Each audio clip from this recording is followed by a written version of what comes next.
30-minute reviews, Beware of Spoilers, and Exploring Hyperspace Lanes are all available ad-free. But if you want to support the show, you can go to bewareofspoilers.com and click the support button that's available on the Spotify website. Thank you.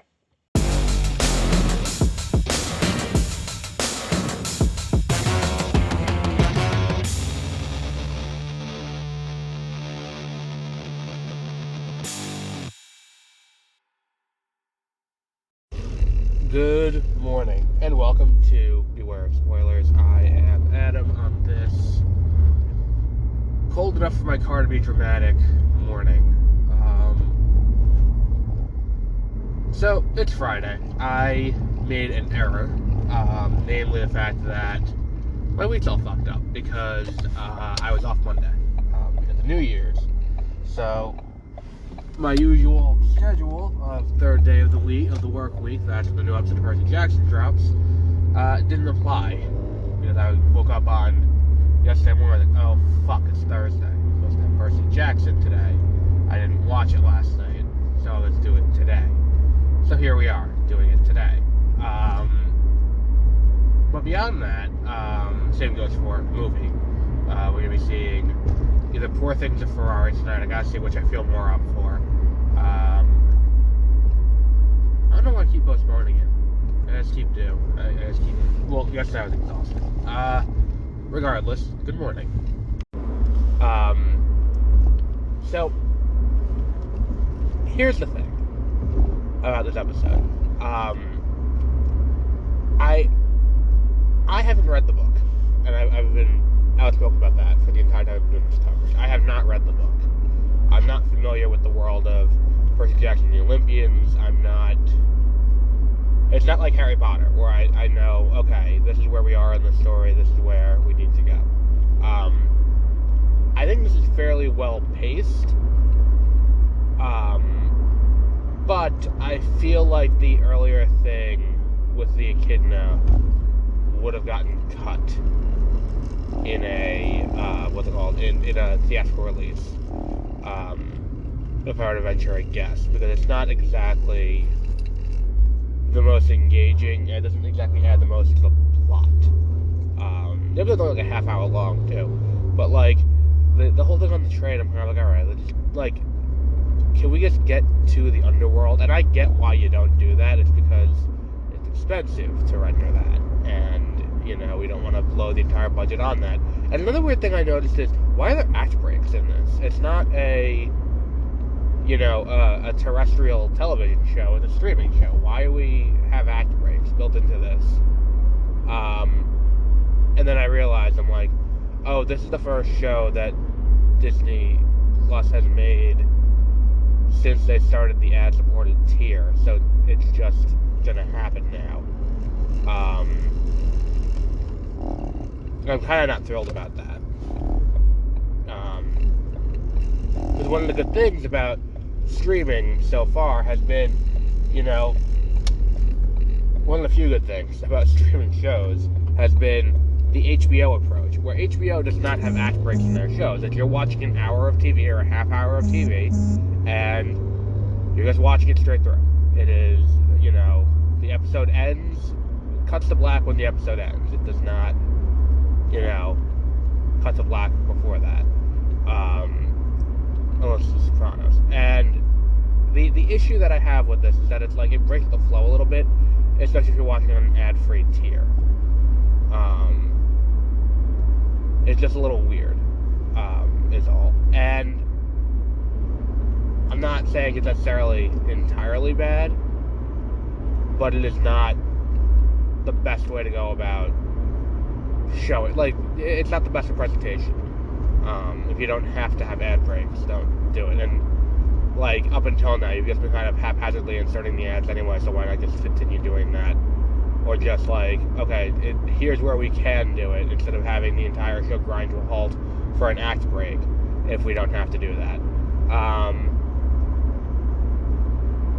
But what else was there? I think that the whole thing with him grappling with Poseidon never helping him is interesting. And then Poseidon saving him is, kind of cool. And that's kind of why it makes sense that this is the last episode that Disney Plus provided in advance to our viewers. Like I said, we did get episodes before, we did get episodes early on this, we got the first 4, and it makes sense that this is where they left off. This was kind of the way we get used to give you a taste. It kind of is reminiscent of the 4th episode of of Moon Knight. So I do get it.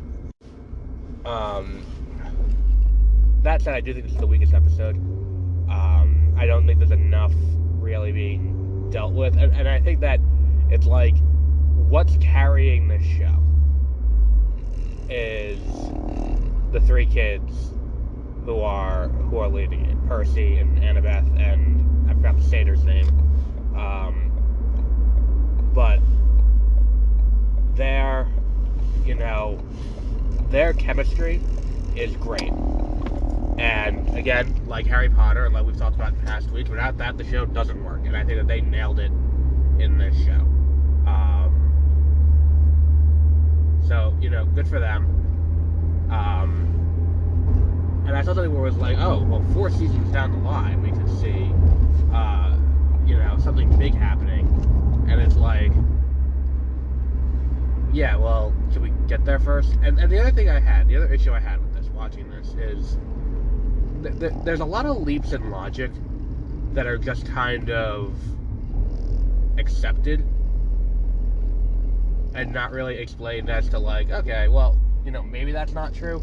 Like, the whole thing when they mailed the head to Medusa, it makes Athena look bad, and Athena is Annabeth's mother, and they don't want to make it look like so Athena's not going to help them now, and it's like, well, I mean, it depends. Like, if this mission is really as important as they're making it sound, why wouldn't the gods intervene to help? Because the gods intervene. Like, this is, again, you're dealing with the gods of Greek mythology continuing to do what they always did. And I think one of my favorite things in this is that they talk about, an epic quest has reshaped the world's history several times. And I'm like, ooh, I'd watch that. Like, if they did, like, an anthology show of, like, the various quests that happened around, the world, across world history to reshape world events, I'd watch the fuck out of that show. Like, that's kind of where you get into they're not going to do that, because Disney doesn't want to be the one, like, well, who were the gods guiding? Who were the righteous ones the gods were working with to get things going? And that's not a question I don't think Disney wants to answer. But yeah, I think this is an interesting idea. I look forward to it still. Even though this episode was a little weaker, I still am looking forward to watching the show every week. It's fun. There's enough fun to it, where it is, where it can keep you engaged, even if the drama doesn't always line up perfectly. Hopefully we've reached St. Louis at this point, so they have to get to LA to get to the hidden entry to the underworld, and so presumably you have 2 episodes in the finale out of 8, so that's 6. So we have 2 more episodes, like 1 more in the Midwest on the way to on the way to on the way to LA, then episode in LA, then 1 in the underworld, and then 1 more in the underworld. That's how I would anticipate this kind of lining up, getting to that point. But I know it's kind of short, but I think we'll wrap up there for today. We'll be back later today with either Ferrari or Poor Things. Next week we have a packed week with 3 movie episodes. We have Mean Girls, we have The Beekeeper, and we have Book of Clarence. I don't know the exact order yet, but we got 3 next week, and then we got this weekend. We also have our year-end top 10 for 2020.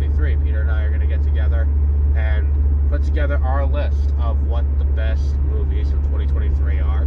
I have the top 10 list compiled. We have Game of the Year. We have Biggest Disappointment of the Year. We have, what was the other big one? Series of the Year. We have some cool stuff coming. And we're going to do the 2024 movie draft. And that'll be up on all 4 of the podcast streams, on Beware of Spoilers, on 30-Minute Reviews, on Explore Hyperspace Lanes, and on the Backlog Files. So, yeah, we'll be back with that. Until our next episode, have a great rest of your week.